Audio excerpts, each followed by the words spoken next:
साऊंडला. पहिला जसा होता तसा करा, थोडासा नॉर्मल वाढवा. हा म्हणजे पुन्हा फक्त भोंग्याचं जास्त वाढण्यात गेलं तर शिट्टी वाजेल तुमच्या. विठाला विठाला विठाला.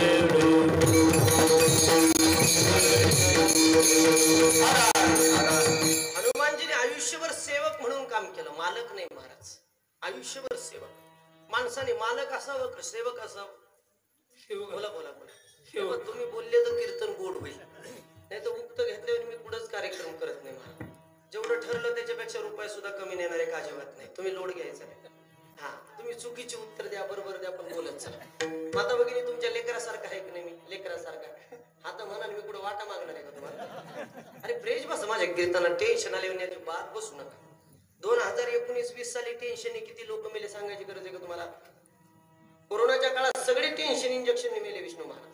अजूनही तुम्ही टीव्ही समोर बसा, 100 बातम्यापैकी एखादी बातमी असते, गर्दी करू नका कोरोना होईल. बरोबर आहे काय? गर्दी करू नका कोरोना होईल. आणि परवा दिवशी मी बीड भागात होतो कीर्तनाला महाराज. तिकडे पाट्या लावलेल्या, एकटं हिंडू नका बिबट्या खाई. काय करायचं काय लोकांनी? बाहेर निघाव तर बिबट्याची भीती आहे आणि घरात बसावतो कोरोनाची भीती. एक वाक्य सांगू का तुम्हाला? तुम्हाला किती दिवस सिद्ध ठेवायचं आणि कधी नेऊन स्मशानात पेटवायचं ज्याच्या हातात तो बाबा आतमध्ये बसलेला आहे. आपल्या हातात काही नाही महाराज. त्याच्या सत्तेशिवाय अजून वृक्षाचं पान हलत नाही. वाक्य आहे का माझं? त्या देवाच्या सत्तेशिवाय वृक्षाचं पान सुद्धा हलत नाही. याच्या पुढचं वाक्य बोलू दादा? विकू झिरो करा माझा. त्या देवाच्या सत्तेशिवाय डोळ्याची पापणी सुद्धा खालीवर होत नाही महाराज. पुरुष मंडळी 24 तासात डोळ्याची पापणी किती वेळेस खालीवर होती बरं? बोला बोला. पुरुष मंडळी 24 तासात डोळ्याची पापणी किती वेळेस खालीवर होते? पुरुष मंडळी यांनी ब्युटी पार्लर मध्ये जाऊन पापण्या कमी केल्या, तुम्ही नाही केल्या ना? तुम्ही बोला ना. 24 तासात डोळ्याची पापणी 17,000 वेळेस खालीवर होते. शास्त्रामध्ये याला निरोगी माणूस म्हणतात. 24 तास द्या स्वतःला एकदा मोजून पहा. नाही झाली 17,000 वेळेस समजून घ्या तुम्ही निरोगी नाही म्हणून. किती हाड आहे बरं माणसाच्या शरीरात? वागुलीकर किती हाड आहे? लेकरू जन्माला आलं का 270 हाड आहे. आणि तुम्हाला सामान्य माणसाला 206 हाड आहे. रक्त किती माणसाच्या शरीरात? किती रक्त आहे माणसाच्या शरीरात? अंदाजे किती लिटर? 2-3 लिटर. बायकोन पिऊन बोललेलं नाही विचारत मी तुम्हाला. असं सरळ सरळ सायन्स असं सांगतं 5 ते 6 लिटर रक्त आहे. 5 ते 6. आवाज नका वाढवू दादा, लय गोड दिलेला आहे. आता जो वाढवला ते बटन कमी करा थोडस. इथलं इथं समर्पक द्या, बाहेर नाही गेला तरी चालेल. मी सिस्टीमवाल्याला जास्त त्रास द्यायच्या भानगडीत कधी पडत नाही. हा फक्त याच्यात करण सोडू नका म्हणजे झालं. नाही तर बाबाला नमुनेवारी मारायचं. लांबून आलो बाबा धावपळ करत. मी मला काय करायचं महाराज? 1-1.5 तास बोलायचं मला काय? मी कोणाला नाव ठेवायच्या भानगडीत कधी पडत नाही. आणि त्या नाराज अधिकारी कोणाला नाव पण ठेवू नये महाराज. कोणाच्या खापल्या काढण्यासाठी गादीने परमार्थ यारे यारे लहान थोर कोणी परिपूर्ण नसतो महाराज. त्याच्यामध्ये हळूहळू शिकत असतं. फक्त गोड करून घ्या माझं एवढं सांगणं आहे. अंदाज येईल तुम्हाला एक 15-20 मिनिटं. ऐका. हा मला सांगायचं एक मुद्दा तुम्हाला. माणसाच्या शरीरामध्ये रक्त किती आहे? सायन्स सांगतं 5 ते 6 लिटर रक्त आहे. सायन्स सांगतं महाराज. 6-7 दिवसापूर्वी कर्जतला होतो मी कीर्तनाला. माऊली पठाडेकडे ते कीर्तन केलं आणि मी जिथं राहतो पारनेर मध्ये माझ्या फ्लॅटच्या तिथे अशी गाडी माझी असं पार्क करत होतो. गाडी पार्क करत असताना एक हरी नावाचा मित्र राहतो महाराज माझा तिथं त्या पेठेमध्ये. तो हरी असा पायाने लंगडत लंगडत लंगडत लंगडत लंगडत येत होता. मी हरी अरे काय केलं बाप्पा पायाला का लंगडतो?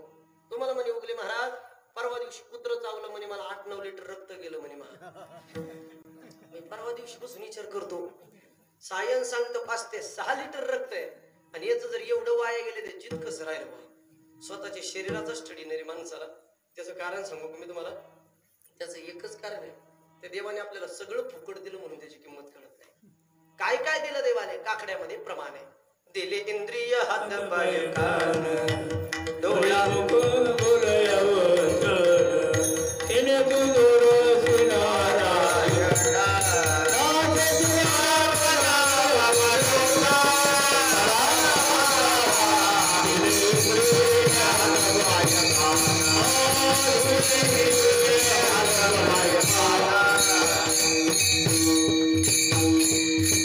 काय काय दिलं देवाने? दिले इंद्रिय हात पाय कान डोळा मुख बोलाया वचन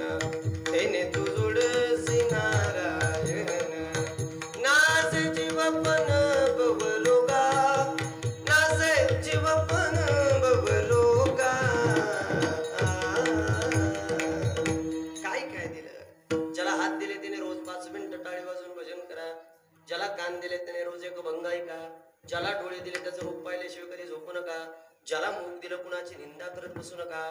त्या भगवंताने कोरोनानंतर जिवंत ठेवलं ना दादा, रोज 5 मिनिटं त्याचं भजन करा. रोज 5 मिनिटं त्याचे टाळी वाजून भजन करत चला. तुम्हाला लई टेन्शन आलं ना महाराज, त्याच्या नावात त्याच्या भजनात रोज 5 मिनिटं नाचत चला, मन मोकळं होऊन जात. देवा पुढं नाचलं, देवाच्या नावाने नाचलं, पांडुरंग महाराज का मोकळं राहत. बरं का? ऐका सुनबाई, तुम्हाला जर लाजा वाटत असेल सासूबाई तर कडी लावून नाचा 5 मिनिटं रोज नाचा. पण सुखे सेवू ब्रह्मानंद का त्याच्या नाचलं ना महाराज, तो जगाचा बाप दुःख हलकं करतो. किती मोठं दुःख असू द्या, त्याच्या नामस्मरणात एवढी ताकद आहे महाराज. रोज 5 मिनिटं टाळी वाजत भजन करत चला. आमच्या संत परंपरेने 450 वर्षापूर्वी टाळीचं महत्व सांगितलं. पण नाही महाराज, अनेक कीर्तनकार तुमच्या वाघुलीत येऊन गेले असतील. यादव बाबाचे तिथे अनेक सप्ते झालेत महाराज. अनेक कीर्तनकारांनी तुम्हाला ओव्या सांगितल्या असतील, अनेक कीर्तनकारांनी तुम्हाला अभंग सांगितले असतील. पण मी थोडा सायन्सला धरून कीर्तन करणारा कीर्तनकार आहे. मी तुम्हाला टाळीचं सायंटिफिक रिझन सांगेल आज. चला दुसरा दिवस आहे सप्ताहाचा, अजून 6 दिवस बाकी आहे महाराज. का टाळी वाजवावी त्याचं खरं कारण सांगेल. आणि ते कारण जर तुम्ही ऐकलं ना, बसल्यापैकी असा माणूस शोधून सापडायचं का रोज टाळी वाजवायचं नाही महाराज. एवढं गोड कारण. पुरुष मंडळी एकदा टाळी वाजवून दाखवा बरं मला. वाजवा टाळ्या वाजवा. तुम्ही माता भगिनी तुम्ही वाजवा बरं. आता वाजवा पुन्हा पुरुष मंडळी तुम्ही. आता इथून पुढे उड्याचे कीर्तन करायला सांगायची गरज नाही पडली पाहिजे. ज्या ज्या वेळेस यांचं विठ्ठल विठ्ठल भजन होईल, ज्या ज्या वेळेस एखादं प्रमाण होईल, हाताने टाळी वाजायचं, मुखाने नाम घे. त्यांचं कौतुक म्हणून वाजू नका, त्याच्यामध्ये तुमचा फायदा आहे महाराज. तुम्ही म्हणा रुगले महाराज नाराजाचे का देऊन कमर पाहून तुम्ही काही सांगायचं, बिना प्रूफचं बोलत नाही महाराज. एक सायंटिफिक रिझन देईल मी तुम्हाला. हे सायंटिफिक रिझन जगद्गुरु तुकोबाने 450 वर्षापूर्वी तुकोबाच्या गाथ्यात सांगितलं. पण आपण थोडी विज्ञानाच्या आहारी गेलेलो लोक आहे. आपल्याला संत परंपरेपेक्षा विज्ञान जास्त आवडतं. विज्ञानाच्या मागं लागू नये मताचं मी नाही महाराज, पण त्याच्या आहारी जाऊ नका. संत परंपरेची जेवढी ताकद आहे तेवढी विज्ञानात ताकद नाही. काय फायदा आहे उगले महाराज टाळी वाजवण्याचा? तुम्हाला रुचल पत्र या भाषेत एक उदाहरण देतो. माझ्या आयुष्यात घडलेलं मागच्या आठवड्यातलं उदाहरण देतो, मग तुम्हाला कळेल महाराज टाळी वाजवण्याचा फायदा काय. हा ऐका ध्यान करून. मागच्या आठवड्यामध्ये तुम्ही तोते मतकर महाराज त्या काकडीला कीर्तनाच्या यायला अगोदर कानूरच्या शेजारी माझ्या आयुष्यामध्ये एक घटना घडली होती. नवीन गाडी घेतली आणि मी आपल्या संभाजीनगर हायवेने प्रवास करत होतो महाराज. प्रवास करत असताना टाळी वाजवण्याचा फायदा सांगतो तुम्हाला. रुचल पचल या भाषेत उदाहरण देतोय बरं का. ऐका. त्या बायजाबाईजी उरच्या तिथे एक टोल नाका लागतो महाराज, आहे ना माहिती तुम्हाला. हा टाळीचं महत्व सांगतो बरं का तुम्हाला. रुचल या भाषेत सांगतो. तुम्ही हसले म्हणजे वाघुलेकर मंडळी हुशार आहे महाराज. हा शितावरून बाताची परीक्षा करणारे लोक आहेत.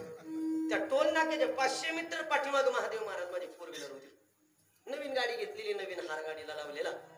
आणि त्या टोल नाक्यावरती काही तृतीयपंथी माणसं उभं होती. कळतात तुम्हाला तृतीयपंथी माणसं? आपल्या भाषेत त्याला आपण हिजडे लोक म्हणतो, काय हरकत नाही. ज्याची त्याची शब्द प्रणाली वेगळी महाराज. त्या तृतीयपंथी माणसाने माझी गाडी नवी पाहिली, हार पाहिला आणि तृतीयपंथी माणसं विष्णू महाराज अशी माझ्या गाडीला आडवे झाले. आडवे झाल्यानंतर मी गाडीमध्ये झोपलेलो होतो, काहीतरी ऐकत होतो, मी श्रवण करत होतो. आणि माझ्या ड्रायव्हरने गाडी थांबवली. त्याला म्हटलं की काच खाली घे आणि ते त्यांना 50 रुपये दे.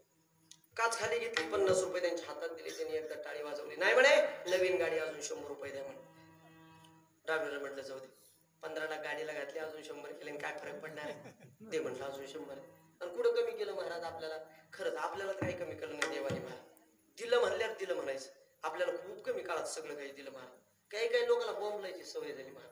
देऊन सुद्धा लोक बोंबलत. आमच्याकडे काय दिवस पाय ना, आमची लय गरिबी. बोंबलत जाऊ नका, तुम्हाला पाया पडून सांगतो, बोंबलत जाऊ नका. हा मी प्रवासादरम्यान एक पुस्तक वाचत असताना माझ्या वाचनात गेलं महाराज. या निसर्गामध्ये 2 देवता कायम फिरत असतात. कायम फिरत असतात 2 देवता. आणि विष्णू महाराज त्यांच्या मुखामध्ये कायम तथास्तु शब्द असतो. तथास्तु तथास्तु तथास्तु, कायम तथास्तु शब्द असतो. तुम्ही नेमकी म्हणायची आमच्याकडले गरिबी आहे आणि त्यांनी तथास्तु म्हणायचा, पॉइंट मॅच व्हायचा. हाय ती श्रीमंती निघून पाया पडून सांगतो, बोंबलत जाऊन दिलं म्हणायचं. देवाने दिलं म्हणायचं. महाराज देतो तो मला खरं दिलं. खूप कमी काळात सगळं काही दिलं महाराज. त्याला म्हटलं ती ड्रायव्हरला म्हटलं 150 रुपये दे महाराज. 150 रुपये दिले. त्या तृतीयपंथी माणसाने 2दा टाळी वाजवली. ड्रायव्हरच्या डोक्यावर काहीतरी हात ठेवलाय, त्याला 1 रुपयाचा ठोकळा दिला आणि माझी गाडी त्या टोल नाक्याच्या पुढे निघाली. निघाल्यानंतर योगायोग पहा. मी थोडा श्रवण भक्तीचा नादिक कीर्तनकार आहे, मला ऐकायला जास्त आवडतं महाराज. डॉक्टर जोशी म्हणून पुण्याचे अति ब्रिलियंट डॉक्टर आहे तो. त्याचे व्याख्यान मी कायम ऐकत असतो. आणि त्याचे व्याख्यान ऐकत असताना योगायोग सिद्धे महाराज त्या दिवशी त्याने एक उदाहरण दिलं. त्या टोल नाक्याच्या पुढे माझी गाडी निघाली. टाळी वाजवायचं महत्व सांगतोय बरं का तुम्हाला. हे तुकोबांनी 450 वर्षापूर्वी सांगितलं. मी संतपर प्रकरणातला अभंग घेतला म्हणून संतपर बोलतोय. किती उपकार आहे संतांच्या विषयावरती मी बोलतोय. ऐका, तुकोबांनी 450 वर्षापूर्वी सांगितले, पण मी तुम्हाला एक रिझन देऊन उत्तर सांगतोय. ज्या टायमाला माझी गाडी पुढे निघाली टोल नाक्याच्या, मी व्याख्यान ऐकत होतो. त्या व्याख्यानामध्ये डॉक्टरने एक उदाहरण दिलं. 39 वर्षापासून त्या डॉक्टराचं पुण्यामध्ये हॉस्पिटल आहे. त्याचा नित्यनेम फक्त एकच, सकाळी उठायचं, हॉस्पिटलला जायचं, दिनचर्यावर काळजी आणि पुन्हा घरी यायचं. पण जात असताना त्या डॉक्टरला मतकर महाराज रोज एक टोल नाका. त्या टोल नाक्याच्या शेजारी 500 मीटर अंतरावर डॉक्टरचं हॉस्पिटल. पण त्या डॉक्टरांनी 39 वर्ष त्या टोल नाक्यावरती कधी गाडी थांबवली नाही आणि त्या तृतीयपंथी माणसाला कधी पैसे दिले नाही. यांना पैसे दिले नाही, आपल्या लक्ष्मीत पुढे वाद होती का म्हणे. 2 पुस्तके वाचून प्रगल्भ झालेले लोकांनी, अर्ध्या हळकुंडाने पिवळ्या झालेले लोक याच्यावरती विश्वास ठेवत नाही. महाराज काही हरकत नाही, मला त्या विषयावरती बोलायचं नाही. कधीही डॉक्टरने त्या गाडी थांबवली नाही, त्यांना पैसे दिले नाही. पण एक दिवस डॉक्टरच्या आयुष्यामध्ये एक प्रसंग घडला. सकाळी उठला डॉक्टर, हॉस्पिटलकडे निघाला, टोल नाक्यावरती आला. टोल नाक्याच्या पुढे निघाला आणि डॉक्टरांच्या मनात प्रश्न निर्माण झाला. अरे 39 वर्षापासून आपलं इथून 500 मीटर अंतरावरती हॉस्पिटल आहे. आतापर्यंत 39 वर्षामध्ये अनेक प्रकारचे पेशंट माझ्या हॉस्पिटलला आले. लहान लेकरू आलं, आजी आली, आजोबा आला.